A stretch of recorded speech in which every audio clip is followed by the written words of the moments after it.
नमस्कार. मी तुम्हा सर्वांचे जेजुरीचा खंडोबा देखावा भाग 2 मध्ये स्वागत करतो. या भागात आपण एंट्रन्सचा बेस स्टँड कसा बनवायचा हे बघणार आहे. हा एंट्रन्सचा भाग बनवत असताना माझ्या डोक्यात पहिले 2D बनवायचे होते. पण त्यानंतर मी असा विचार केला, जर आपण 3D बनवले तर ते जास्त चांगलं दिसेल. म्हणजेच 2 फ्रेम एकत्र करून आपण त्यांना जॉइन करू शकतो. त्याने तो 3D होईल आणि तो दिसायला सुद्धा चांगला दिसेल. ह्यामध्ये जे 2 फ्रेम्स आपण तयार करणार आहे, त्याला सुद्धा आपण खालून बेस देणार आहे. म्हणजेच त्यामध्ये आत आपण 4 पट्ट्या ह्या टाकणार आहे. म्हणजे तो व्यवस्थित उभा राहील. हे आपलं स्टँडचं डिझाइन तयार झालंय. आता आपण त्याचे मेजरमेंट्स घेणार आहे. आपल्या स्टँडचा बेस हा 108 इंच म्हणजेच 9 फूट असणार आहे. त्यानंतर त्याची मागे 3D विड्थ ही आपली 6 इंच असणार आहे. आणि त्याची हाईट ही मागच्या भागात ठरल्याप्रमाणे 92 इंच म्हणजेच जवळपास 8 इंच असणार आहे. आपल्या दोन्ही फ्रेमच्या मधल्या ज्या पट्ट्या असणार आहेत त्या सगळ्या 6 इंचाच्या असणार आहेत. यामध्ये आपल्या फ्रेमच्या मध्ये मी एक 108 इंचची सुद्धा पट्टी लावली आहे. कारण त्याला एक बेस भेटला पाहिजे. असे दोन्ही साईडला आपल्याला लावून घ्यायचे.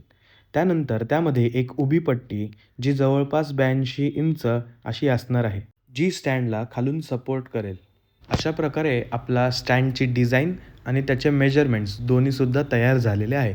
बेस स्टँड हा अखंड आपण बॅटम पट्टीचा बनवणार आहे. त्यासाठी आम्ही टिंबर मार्केटमध्ये जाऊन बल्कमध्ये बॅटम पट्ट्या विकत घेतल्या.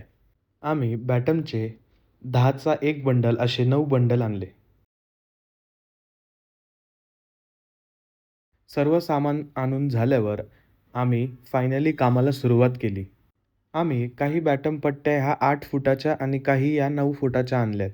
कारण जेजुरीचा देखाव्याचे बेस हे 108 इंच म्हणजे 9 फूट असणार आहे. तर त्याला आपण अखंड पट्टी वापरणार आहे. आपण जो मेजरमेंट चार्ट तयार केला आहे, आम्ही त्याप्रमाणे पट्ट्या ह्या कट करायला घेतल्या आणि स्टँड करायला सुरुवात केली. आता हा 3D स्टँड बनवत असताना आपण ह्याला 2 भागांमध्ये पहिलं डिवाईड करूया. सगळ्यात पहिले एक फ्रेम बनवून घेऊया, ज्याची उंची ही 8 फूट आणि विड्थ ही 9 फूट असणार आहे. अशी ही फ्रेम तयार करण्यासाठी आम्ही 8 फुटाच्या 2 पट्ट्या आणि 9 फुटाच्या 2 पट्ट्या कट करून घेतल्या आणि मग ते एकत्र जॉइन करून त्यांचा एक रेक्टँगल तयार केला. फ्रेम तयार करून झाल्यावर आपण वरच्या साईडला एक बेस त्याला देणार आहे. जी आपली 108 इंचाची पट्टी आपण त्याला लावणार आहे. ही पट्टी आपण 2 गोष्टींसाठी लावतोय. एक तर ते आपल्या फ्रेमला बेस येण्यासाठी आणि दुसरी गोष्ट म्हणजे ते आपण जे जेजुरीगड हे टायटल पुढे लावणार आहे त्याला सुद्धा आपल्याला मागे एक बेस मिळावा म्हणून ही आपण पट्टी अशी आडवी एक लावत आहोत. पट्टी लावत असताना आम्ही इथे भिंतीचा बेस घेतला आहे, जेणेकरून खिळे आत ठोकताना ते व्यवस्थित ठोकले जातील. म्हणजे पट्टीसुद्धा तुटणार नाही आणि खिळेसुद्धा वाकणार नाहीत. हे करून झाल्यावर आपण उभ्या 2 पट्ट्या कापून ह्याने आपल्या स्टँडला दोन्हीकडून बेस भेटेल आणि आपल्याला पुढून पुठ्ठा लावताना सुद्धा मागे तार बांधायला उपयोगी पडेल. ह्या पट्ट्या आपण फ्रेमच्या डाव्या बाजूने 37 इंच सोडून आणि उजव्या बाजूने 37 इंच सोडून लावणार आहे. आता जर आपण बघितलं तर फ्रंट साईडला हे 3 पार्टिशन तयार झाले. म्हणजे त्या 3 पार्टिशनमध्ये आपले 3 दरवाजे तयार आपण करणार आहे.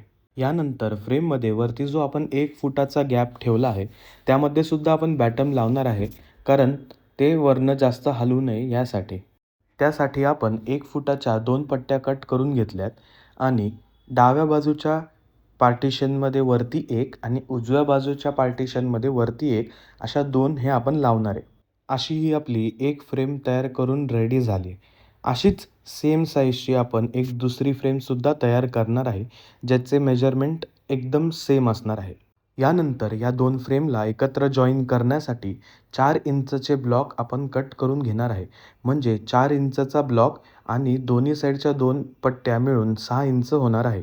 हे ब्लॉक्स आपण फ्रेमच्या सगळ्या कॉर्नर्सला लावणार आहे आणि प्रत्येक पट्टीच्या सेंटरला सुद्धा लावणार आहे. ते झाल्यावर ज्या फ्रेमला आपण ब्लॉक्स लावलेत ती आपण फरशीवर खाली आडवी करून त्यावर आपली दुसरी फ्रेम ही ठेवायची आहे. हे करत असताना खिळे ठोकायच्या आधी आपण फ्रेम आडवी ठेवल्यावरती दोन्ही फ्रेम एकदा क्रॉस चेक करायचे आहे की ते व्यवस्थित पॅरलल ठेवले आहेत का नाही. कारण फ्रेम थोडी जरी वर खाली झाली तरी आपला अख्खा स्टँड तिरका होऊ शकतो. एकदा आपले दोन्ही फ्रेम एकमेकांवर नीट बसले की मग आपण त्याला जे ब्लॉक्स वर काढले आहेत त्याला खिळे ठोकून घ्यायचेत. म्हणजे ते दोन्ही फ्रेम एकमेकांना जॉइन होईल. अशा प्रकारे आपला एंट्रन्सचा बेस स्टँड हा तयार झालेला आहे.